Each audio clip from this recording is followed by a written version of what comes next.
ከኔጋ ተስማማ እኔ እሻላለሁ ይላል። ከአረቄ ከቢራ ከሱስ ከሴሰኝነት ከግልሙትነት ከነፍሰ ገዳይነት የእግዚአብሔር ቃል እንዲህ ይላል፣ ሴሰኞች የእግዚአብሔርን መንግሥት አይወርሱም ይላል። ወገኔ ኢየሱስ እየጠራ ነው። ሽባ ያለውን ያውቃል እግዚአብሔር፣ እባብ ያለውን ቤት ያውቃል፣ የምትንከባለውን ያውቃል፣ የሚያርደውን ያውቃል፣ ጉቦ የሚቀበሉን ያውቃል። ይህ ሁሉ እንዲጠፋ የእግዚአብሔር ፈቃዱ አይደለም። እግዚአብሔር ደግሞ እንዲመለሱ ይፈልጋል። ዘመኑ እኮ አልቋል።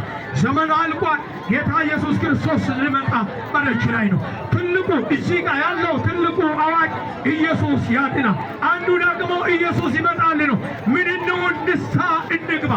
ወገኔ አባቶች የሰበኩለት እናቶች የተናገሩለት ይህ ታላቁ ጀግናው ኢየሱስ ከዘፍጥረት እስከ ራእይ የሚናገረው ስለ አብ ልጅ ኢየሱስ ክርስቶስ ብቻ ነው።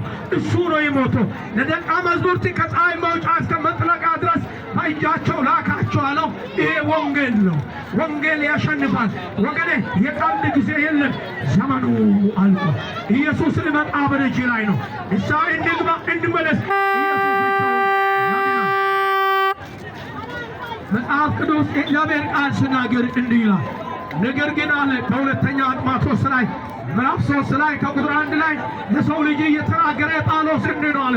ነገር ግን በመጨረሻ ቀን የሚያስጨንቅ ዘመን እንዲመጣ ይውቃል። ሰዎች ራሳቸውን የሚወዱ ይሆናሉ ይላል። ትምክህተኞች፣ ትዕቢተኞች፣ ተሳዳቢዎች፣ ለወላጆቻቸው የማይታዘዙ፣ የማመሰገኑ፣ ቅድስና የሌላቸው፣ ፍቅር የሌላቸው፣ እርቅን የማይሰሙ፣ ሐሜተኞች ይላል። ችኩሎች፣ በትዕቢት የተነፉ፣ ከእግዚአብሔር ይልቅ ተድላን የሚወዱ ይሆናሉ።